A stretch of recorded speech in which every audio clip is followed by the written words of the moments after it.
ሰላም የኔ ውድ ቤተሰቦች እንዴት ናችሁ? ደህና ናችሁ ወይ? ዛሬ ለውድድር ቲክቶክ ላይ ቀርበዋል። እኔ ደግሞ በዩቲዩብ ይዤላችሁ መጣሁ ማለት ነው። አብርሃም እና ሉል ማን ነው የሚበልጠው? እስቲ የትኛው ነው አንድ ቁጥር ነው አንደኛው ወይስ ሁለት ቁጥር ብለው ቲክቶክ ላይ አቅርበውታል። እናንተ ደግሞ እዚህ ጋር ኮሜንት መስጠት አለባችሁ ማለት ነው። እኔ ግን ሁለት ቁጥር ነው የምመርጠው ማለት ነው። ለምን ገና አስተሳሰቡ የተለየ ገና ካሁኑ አይታችሁታል። በቀደም ለታ እንዴት አስተያየቱን እንዴት ጠጉሯን ጠቅለል አድርጉ እንዲያዛት ፍቅርን ማለት ነው። እና እኔ ሉልን ከአባቱ ጋር ምንም ላወዳድረው አልችልም ማለት ነው። አባቱ ማለት ገና ጡጦ ጠብቶ ያልጨረሰ ነው ማለት ነው። ሉል ማለት ደግሞ ያው ገና እንትል ጡቱን ቢጠባ አስተሳሰቡ የተቀየረ ማለት ነው። የጠባው ሁሉ አይደለም ህጣን የሚባለው አስተሳሰቡም የተበላሸ የተበከለ ነው ህጣን የሚባለው። እና እኔ የመለጥኩት ሁለት ቁጥርን ነው። እናንተስ ማን ነው የምትመልጡት? ኮሜንት ላይ አሳውቁን ብያችኋለሁ ማለት ነው። እኔ ቲክቶክ ላይ ሁለት ቁጥር ብዬ አስቀምጫለሁ። እናንተስ እኔ ጋር ስንት ቁጥር ነው? አንድ ቁጥር ነው ወይስ ሁለት ቁጥር የምትመልጡት? እኔ ሁለት ቁጥር። ለምን አስተሳሰቡ ካሁኑ ለየት ያለ ልጅ ነው ማለት ነው። እኔ የመረጥኩት እንግዲህ ሉልን ነው። እናንተስ ማንን ትመርጣላችሁ እላችኋለሁኝ። እንግዲህ በትናንትናው ዕለት እናንተ አይደላችሁም የምትመርጡልኝ፣ እኔ ነኝ እንደዚህ የማደርገው፣ እኔ ነኝ። ልክ የህጣን ጨዋታ እየተጫወተ ነው ያለው ማለት ነው። በሰዎች ላይ የሚጫወት ለልጁ እንኳን አስተሳሰቡ የወለደ የዘቀጠ አባት እኔ እንደ አብርሃም አይቼ አላውቅም። ልጄ ምንድን ነው የሚማለው ከኔ? ልጄ ምንድን ነው? ቢያንስ ወንድ ልጅ ነው የወለደው አይደል እንዴ?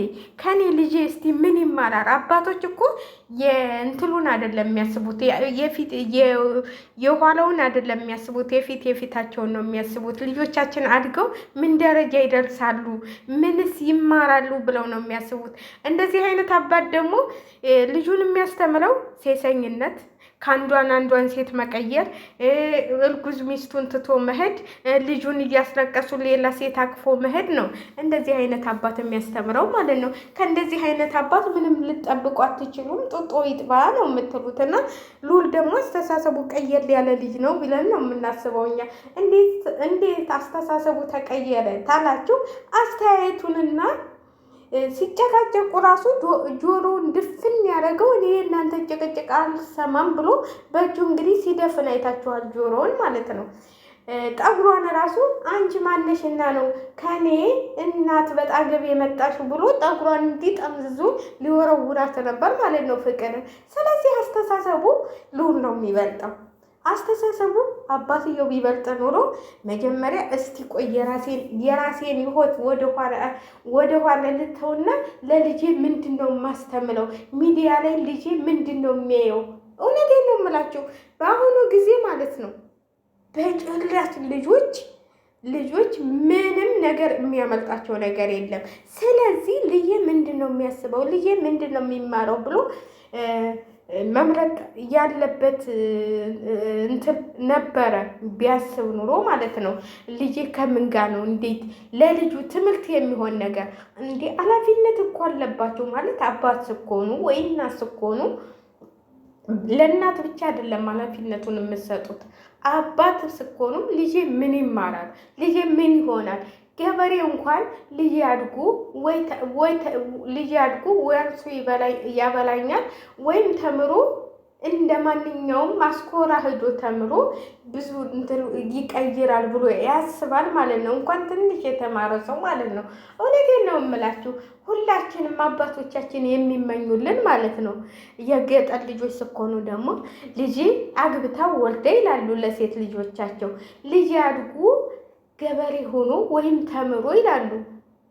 አብርሃም እኮ አሁን ለልጁ የሚያስተምረው ልዬ ሲያድግ እንደኔ ሴቶቹን እየቀያየረ ያመጣል ብሎ ነው የሚያስተምረው አይደል እንዴ? እስቲ ሁላችሁም በኮሜንት ላይ አሳውቁኝ ማለት ነው። ነው አይደለም እውነት ወይ ውሸት ብላችሁ። ልዬ ሲያድግ ሴቶቹን እንደኔ የቀያየረ እንደኔም በማናለብኝነት ሴቶቹን እየቀያየረ ያመጣል ብሎ ነው እያስተማረው ያለው እንጂ ደህና ጥሩ ነገር እያስተማረው አይደለም። ምንም ድራማ የሚሆን ምንም ይሁን ለልጁ አይምሮ ትክክል ትምህርት እየሰጡ አይደለም። እራሱ ሩታ ማለት ነው። እራሱ ሩታ እናቴ እኮ ባሏን አሳልፋ የሰጠች ጀግና እናት ነች አለች ብሎ ሊልሽ ነው። ታይ ታይ ታይ ሩታን ብኮኝ አብሪሽም እኔ ለሉል ምንም የምታስተምሩን ነገር ምንም የለም። ምንም በቃ ምንም ብላችሁ እንግዲህ ከዚህ ጋር ቲክቶክ ላይ ነው ያመጣሁት። አንድ ቁጥር ምረጡ፣ ሁለት ቁጥር ምረጡ እየተባላችሁ ነው ማለት ነው። እናንተ ማንን ትመርጣላችሁ? በኮሜንት አሳውቁኝ። እኔ ሁለት ቁጥርን መልጫለሁ ማለት ነው። ማለት አስተሳሰቡ ካሁኑ የተሻለ ልጅ ስለሆነ ማለት ነው። ስለዚህ አብርሽ ደግሞ ከወለዱት ጋር ወልዶ የተገኘ ወንድ ተብሎ እንትን ይባላል ማለት ነው። ለልጁ የሚያስተምረው ሴሰኝነት እንጂ ለልጁ እውቀትን እያስተማረው አይደለም።